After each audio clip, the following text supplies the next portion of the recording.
Welcome everyone, this is मन्नत official YouTube channel. ये class specifically IIT junior superintendent exams के लिए, जो आपका आईआईटी रोपड़ का एग्जाम इन फ्यूचर होने वाला है, और नीटच चंडीगढ़ का सेक्शन ऑफिसर ग्रेड 2 का एग्जाम, उनके लिए हेल्पफुल अभी रहेगी, बिकॉज वो एग्जाम आपको इन फ्यूचर देखने को मिलेंगे। बाकी आज का जो हमारा टॉपिक है वो टॉपिक रहने वाला है एलटीसी। तो एलटीसी ऐसा टॉपिक है कि जहां पे भी सर्विस रेगुलेशन सीसीएस रूल्स आपसे पूछे जाते हैं, वहां पे एलटीसी की बात जरूर होती है। तो एलटीसी थोड़ा एक लॉन्ग टॉपिक है, 2-3 क्लास ये लगेंगी इसमें। अगर बेसिक से समझना है तो आपको स्टार्टिंग से समझना पड़ेगा ये टॉपिक। तो एलटीसी रूल्स की बात करेंगे। सबसे पहले हमने समझना है इसमें कि आपका एलटीसी होता क्या है। ठीक है, तो एलटीसी की फुल फॉर्म से आपने समझना है, ये होता है बच्चों आपका लीव ट्रैवल कंसेशन, इसको बोलते हैं शॉर्ट फॉर्म में एलटीसी। तो गवर्नमेंट एम्प्लॉइज के लिए जो फैसिलिटी होती है ये दो तरह से होती है फैसिलिटी। दोनों तरह से हम बताएंगे किस किस में आपको मिलता है ये। बट सबसे पहले आपने इसको समझना है कि इसकी एलिजिबिलिटी क्या है, कि कौन कौन है जो इसके लिए एलिजिबल होता है। सपोज करो आपकी 1 ईयर की सर्विस है, जिसको हम कॉन्टिन्यूअस सर्विस बोलेंगे। 1 ईयर कॉन्टिन्यूअस सर्विस जिन एम्प्लॉइज की होती है, कब, अब ये 1 ईयर सर्विस कब होनी चाहिए। देखो, मैं आपको बेसिकली बताना चाहूंगा, जैसे आज की डेट में, आज आप ये वीडियो देख रहे हो तो आज डेट क्या है आपकी 21 अक्टूबर 2024। सोचो आपका, एक तरह से मान के चलते हैं हम, 30 अक्टूबर को आपका 1 ईयर कंप्लीट होता है यहां पे 30 अक्टूबर को। तो आप क्या कर सकते हो, आप आज से ही अप्लाई कर सकते हो। कंडीशन बशर्ते क्या है कि जो है 30 तारीख से पहले आप जा नहीं सकते। तो 30 तारीख के बाद आपने मान लो 1 नवंबर को जाना है कहीं पे, तो 1 नवंबर के लिए आप अप्लाई कर सकते हो, क्योंकि जो ये date of 1 year continuous service है ना, ये आपकी जर्नी वाली डेट होती है। यानी जिस दिन आप जर्नी अपनी परफॉर्म कर रहे हो, उस दिन आपको 1 ईयर की कंटिन्यूअस सर्विस होनी चाहिए, तो आप एलटीसी के लिए एलिजिबल हो जाते हैं। अब एक यहां पे स्टार लगाते हैं और इस स्टार को समझते हैं कि कॉन्टिन्यूअस सर्विस क्या है। तो देखो, कॉन्टिन्यूअस सर्विस किस चीज को बोलते हैं, तो एक तरह से विदाउट एनी ब्रेक जो सर्विस होती है ना, विदाउट एनी ब्रेक या विदाउट एनी एब्सेंस, कोई आपकी एब्सेंट नहीं होनी चाहिए, कोई सर्विस में ब्रेक नहीं होना चाहिए। वो ब्रेक किस कंडीशन में होता है, इस चीज को भी पढ़ेंगे हम। ये आपका ना फंडामेंटल रूल्स में ना 17A रूल है एक, इसको याद रखना है आपने, FR17A। FR17A क्या बोलता है कि किसी भी तरह की आपकी अनऑथराइज एब्सेंस अगर होती है ना, अनऑथराइज्ड एब्सेंस, कि आपको छुट्टी आपने ली नहीं, या छुट्टी ली तो वो सैंक्शन नहीं हुई, फिर आपने छुट्टी ली, तो वो अनऑथराइज एब्सेंस में आएगी। तो अनऑथराइज एब्सेंस ही will be treated as break. और सर्विस में अगर ब्रेक हुआ तो उसके लिए आपको उससे ज्यादा और पीरियड सर्व करना पड़ेगा, तब आप 1 ईयर की कंटिन्यूस सर्विस अपने आप को बोल सकते हो। तो एलिजिबिलिटी आपने समझनी है कि 1 ईयर की कंटिन्यूअस सर्विस आपकी होनी चाहिए। ठीक है, 1 ईयर्स कंटिन्यूअस सर्विस रिक्वायर्ड होती है इसमें। तो कंटिन्यूअस सर्विस का आपको मतलब समझ जाना चाहिए कि विदाउट एनी ब्रेक होती है। ठीक है, कब तक होनी चाहिए, जब आपने परफॉर्म करनी है अपनी जर्नी, उस दिन आपका 1 साल हो जाना चाहिए, तो आप एलिजिबल हो जाओगे। ठीक है, मिनिमम कंडीशन है। अब कौन सी चीज 1 साल में मिलती है, कौन सी चीज 2 साल में मिलती है, कौन सी चीज है जो 4 साल के अंदर मिलती है, ये धीरे धीरे आप सीख जाओगे। ठीक है, अब मेनली बात करेंगे आपसे, एलटीसी का टॉपिक आपको बताया हमने। तो देखो, एलटीसी 2 तरह से अवेल होता है। एक तरह से होता है आपका ऑल इंडिया एलटीसी, इसको बोलते हैं हम ऑल इंडिया एलटीसी। और जो दूसरा होता है एलटीसी हमारा, वो होता है साथियों होम टाउन। ठीक है, ऑल इंडिया हो गया, होम टाउन हो गया। अब जो ये होम टाउन है ना, इसको आप याद रखो कि जो रेलवे एम्प्लॉइज होती हैं उनको होम टाउन नहीं मिलता। यह बात आपने याद रखनी है कि रेलवे जो एलटीसी रेलवे में होता है वो होम टाउन वाला नहीं होता, केवल उनको यहां पे लिख देते हैं हम ओनली ऑल इंडिया अलाउड होता है, यानी उनको होम टाउन एलटीसी नहीं मिलता। ये बात क्लियर हुई आपको? अब बात जो समझने वाली है कि एलटीसी में एलिजिबल कौन कौन होता है। तो एलटीसी में जो एलिजिबल होता है वो आपकी फैमिली मेंबर्स होते हैं। कौन कौन से फैमिली मेंबर्स? तो फैमिली यानी एलटीसी में जो आपका फैमिली है, फैमिली का पूरा वर्ड हम समझेंगे, पूरा मीनिंग समझेंगे कि फैमिली होती क्या है। ठीक है, ये देखो गवर्नमेंट सर्वेंट जो होगा, अब एंड उनकी वाइफ लिखे हम, स्पाउस लिखते हैं, क्योंकि अगर गवर्नमेंट सर्वेंट फीमेल हुई तो उनके जो हस्बैंड का मतलब होगा स्पाउस, और अगर मेल हुई तो उनका जो स्पाउस है वो कौन होगा? फीमेल होगी, जो उनकी वाइफ होगी। तो गवर्नमेंट सर्वेंट और उनकी स्पाउस को मिलता है, प्लस में 2 बच्चों को मिलता है। बच्चों के लिए कंडीशन क्या है? अनमैरिड होने चाहिए। ठीक है, क्या होने चाहिए? अनमैरिड होने चाहिए और 2 बच्चों तक अलाउड है। ये कंडीशन भी हम पढ़ेंगे आगे कि 2 बच्चों से ज्यादा भी अलाउड है या नहीं है। अभी सिंपल आपने समझना है कि गवर्नमेंट सर्वेंट होना चाहिए, प्लस में स्पाउस अलाउड होती है और 2 चिल्ड्रन अलाउड होते हैं। क्लियर होगी आपको ये बात? अब देखो फैमिली में और क्या क्या आ सकता है। तो फैमिली में अगर आपकी डॉटर है, वो मैरिड है, तो वो भी अलाउड है। अब जिन बच्चों ने पहले पढ़ा होगा वो बोलेंगे सर ऐसा तो नहीं होता, मैरिड डॉटर अलाउड नहीं होती, लेकिन बच्चों को केवल डाइवोर्स्ड के केस में होता है। ठीक है, जुडिशियली सेपरेटेड हो, जो अलग हो जाते हैं लीगली, इलीगली सेपरेटेड भी लिख सकते हैं इसको, जुडिशियली सेपरेटेड भी लिख सकते हैं। ठीक है, मैरिड डॉटर भी फैमिली में काउंट होती है। पेरेंट्स काउंट होते हैं आपके, और स्टेप पेरेंट्स काउंट होते हैं। ठीक है, स्टेप पेरेंट्स या पेरेंट्स। एक आपके जो अनमैरिड हैं वो ब्रदर्स भी काउंट हो जाते हैं, अनमैरिड ब्रदर्स, लेकिन कंडीशन यही है कि वो माइनर होने चाहिए। माइनर अगर नहीं है, माइनर आई थिंक 18 साल से कम होता है, तो उनको अलाउड नहीं करा जाएगा। ठीक है, समझिए आपने ये चीजें। अब कुछ ऐसी चीजें हैं जो आपने ध्यान रखनी है, यानी नोट हैं इसके फैमिली के। फैमिली के क्या नोट हैं? फैमिली का पहला नोट देखो, 2 चाइल्ड अलाउड होते हैं एलटीसी में। ठीक है, कितने होते हैं? 2 चाइल्ड, मैं यहां पे लिखता हूं 2 चाइल्ड अलाउड। ये तो होते हैं, लेकिन क्या इससे ज्यादा हो सकते हैं? इससे ज्यादा भी हो सकते हैं, तो हम लिखेंगे यस, ज्यादा भी हो सकते हैं 2 से, लेकिन उसमें कंडीशन ये होगी कि 20 अक्टूबर, अक्टूबर ही चल रहा है ना, 21 को क्लास ले रहे हैं, आपने याद रखना है 20 अक्टूबर 1998 से पहले पहले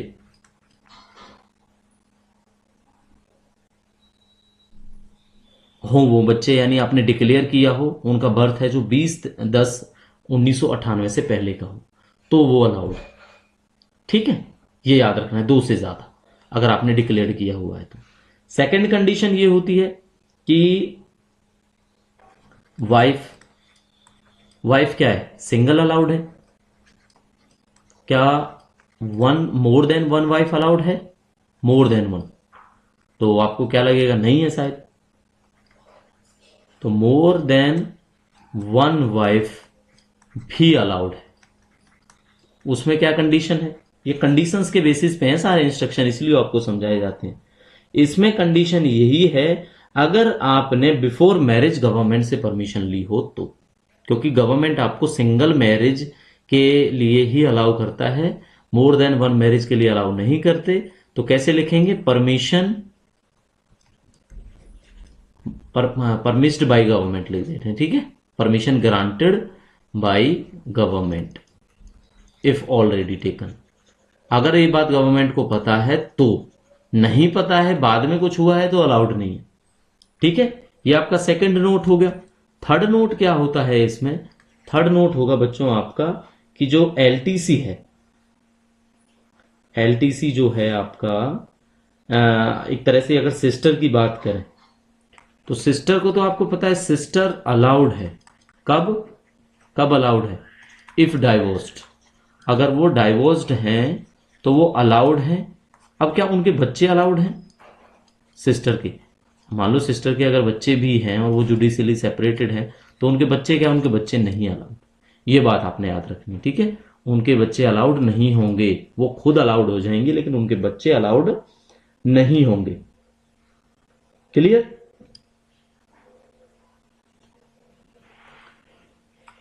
एलटीसी की जो कंडीशन है, कंडीशन क्या है, एक आपका ऑल इंडिया है और एक आपका होम टाउन है। तो ऑल इंडिया कैसे अलाउड है आपको? ऑल इंडिया है आपको, HQ मतलब हेडक्वार्टर, हेडक्वार्टर से ऑल इंडिया जहां आप जाना चाहो। हेडक्वार्टर जहां पे आप जॉब करते हो उसको हेडक्वार्टर बोलेंगे यहाँ पे, ठीक है। जहां पे आप, अगर आप जॉब चंडीगढ़ करते हो तो ये चंडीगढ़ से है, अगर जॉब आप गुड़गांव करते हो तो ये गुड़गांव से है, तो ये आपके हेडक्वार्टर से होता है। और होम टाउन जो है, होम टाउन भी आपके हेडक्वार्टर से होता है, लेकिन ये कहां तक होगा, आपके होम टाउन तक। ये बात आपने बस याद रखनी। तो ऑल इंडिया है, ऐसा नहीं है आप घर से ऑल इंडिया चले जाओ, आप घर से ऑल इंडिया नहीं जाओगे मेंशन करके, ये बात आपने याद रखनी। ये बात होगी आपकी क्लियर? नेक्स्ट कंडीशन आ जाती है, जो भी मेंबर है ना फैमिली के, आपके मेंबर्स हैं जो, उनकी जो इनकम है, उनकी इनकम 9,000 रुपए महीने, अगर वो पेंशनर हैं, ठीक है, अगर वो यहां पे लिख देते हैं हम इनकम या पेंशनर हैं, तो 9,000 मंथली से ज्यादा उनकी इनकम नहीं होनी चाहिए। यानी सालाना हो जाएगा बच्चों आपका 12 नम्मा 108, 1,08,000, ठीक है। 1,08,000 से ज्यादा उनकी इनकम नहीं होनी चाहिए अगर उनको एलटीसी में ट्रेवल करना है तो, ठीक है। अब डिपेंडेंसी, अब जितने भी यहां पे फैमिली मेंबर्स का बोला है ना, अब जैसे ये सिस्टर अलाउड का बोला है इफ डाइवोर्स, लेकिन उसमें अगली लाइन ये है कि वो डिपेंडेंट होनी चाहिए। ये मेंशन करना चाहिए कि भाई वो डिपेंडेंट होली टू मी, ठीक है, कि वो पूरी तरह से गवर्नमेंट सर्वेंट पे डिपेंडेड है हर एक कंडीशन में, मेंबर में, बच्चों में, सिस्टर में, पेरेंट्स में। ये लाइन सब में आपने याद रखनी है कि वो आप पे होली डिपेंडेंट, पूरी तरह से डिपेंडेंट होने चाहिए। और उनकी इनकम है जो, अगर पेंशनर है तो 9,000 महीने से ज्यादा नहीं होनी चाहिए। ये बात आपको बता दी, ये बात आपकी क्लियर होगी। अब मेन बात आती है, कंडीशन ऑफ डिपेंडेंसी की बात चल रही थी अभी। तो डिपेंडेंसी जो है ना, क्या वो वाइफ के केस में भी होता है? तो वाइफ के केस में डिपेंडेंसी अलाउड नहीं है, बिकॉज ये बात आप सीख लो, आपको पहले भी पता है, ठीक है, कि हस्बैंड एंड वाइफ ये क्या है, ये सिंगल यूनिट काउंट किए जाते, ठीक है। यहां पे लिख देता हूं मैं सिंगल यूनिट, यानी ये दो काउंट कभी नहीं किए जाते, इसलिए डिपेंडेंसी शो करने की जरूरत नहीं होती, बिकॉज हस्बैंड वाइफ पे ऑलवेज डिपेंडेंट होगा और वाइफ हस्बैंड पे ऑलवेज डिपेंडेंट होगी, इसलिए हस्बैंड प्लस वाइफ आपकी सिंगल यूनिट काउंट होती है, डिपेंडेंसी रिक्वायर्ड नहीं होती। बाकी पूरे के पूरे कंडीशन में, चाहे बच्चों की बात हो, चाहे सिस्टर डाइवोर्स की बात हो, चाहे पेरेंट्स की बात हो, वो फुल्ली डिपेंडेंट होनी चाहिए आपके ऊपर, तब अलाउड हो गया। अभी तक का जो आपको समझाया वो क्लियर हो गया। अब बेसिक समझना है, ऑल इंडिया बाद में बात करेंगे, पहले हम होम टाउन की बात करेंगे कि अगर होम टाउन एलटीसी है तो वो क्या कंडीशंस होंगी, ठीक है। होम टाउन के बारे में सबसे पहले तो आपको डिक्लेयर करना पड़ेगा, यानी डिक्लेरेशन ऑफ होम टाउन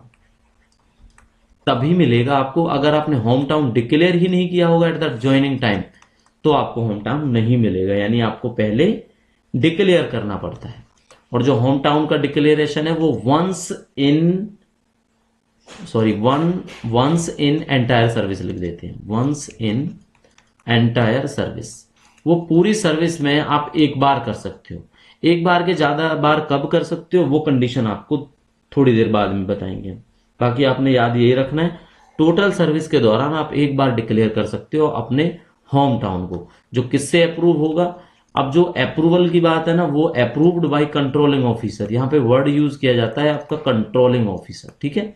तो कंट्रोलिंग ऑफिसर हैं जो आपके, उनसे वो अप्रूव्ड होना चाहिए, वही आपका एड्रेस है जो वो काउंट होता है एज अ होम टाउन, ठीक है।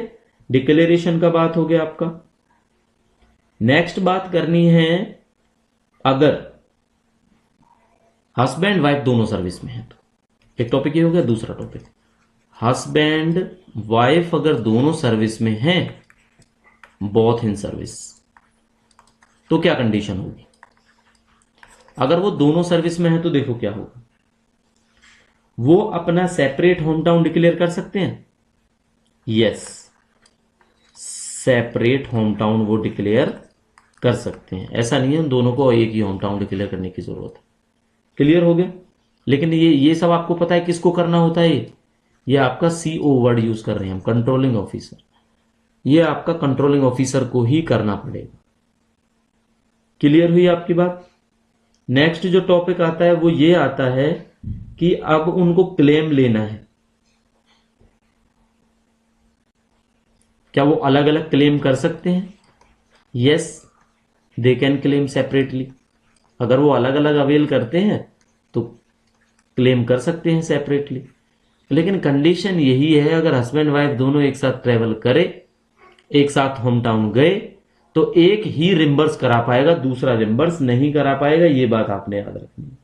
मतलब क्या होता है, husband wife who avail LTC as a member of family, क्योंकि एलटीसी में मेंबर्स जाते हैं। वाइफ के मेंबर के तौर पे अगर हस्बैंड उसमें चला गया तो हस्बैंड अपना इंडिपेंडेंटली क्लेम नहीं कर सकता। ठीक है, तो यहां पे कंडीशन लिख देते हैं कि अगर हस्बैंड या वाइफ में से कोई भी as a member of family travel किया, मेंबर ऑफ फैमिली इन एक दूसरे का रहा, तो वो सेपरेटली ही अपना क्लेम नहीं कर पाएगा। ठीक है बच्चों, आपने ये ही बात याद रखनी है कि वो सेपरेटली क्लेम नहीं कर सकता। होपफुली आपको सेशन अच्छा लग रहा होगा, समझ में आया होगा। इसी तरह की क्लासेस मिलती रहेंगी। खासकर जो मेन आप वीडियोस देखते हो हमारे चैनल पर, अभी तक कोशिश कर रहे हैं, मैथमेटिक्स की भी है, इंग्लिश की भी है, जीके की भी है, लेकिन सर्विस रूल्स की क्लासेस हमारे पास सबसे ज्यादा है। बिकॉज निटर चंडीगढ़ से हमने शुरुआत करी थी, तो निटर की ही ज्यादा क्लासेस है। इन फ्यूचर सबसे जो बड़ी बात है, हम प्रिपरेशन आपको करा रहे हैं वो पंजाब एंड हरियाणा हाईकोर्ट की करा रहे हैं, तो वो आपको सारे टॉपिक्स करवाए जाएंगे। इन फ्यूचर डेट डिसाइड होगी। अब ये बच्चे इंटरेस्ट दिखाई नहीं रहे हैं।